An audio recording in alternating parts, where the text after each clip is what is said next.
এটা হচ্ছে BOE 43 ইঞ্চি একটি টিভি। তো এটা প্যানেল লাগানো হয়েছে।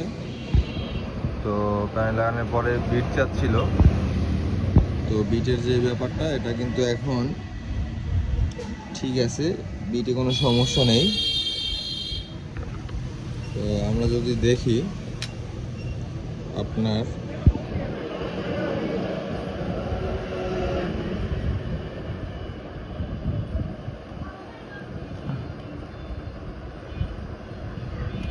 হ্যাঁ, এটা যদি ছেড়ে দেয় তাহলে কিন্তু আপনার বিট চাচ্ছে। এই যে এখন কিন্তু বিট চাচ্ছে,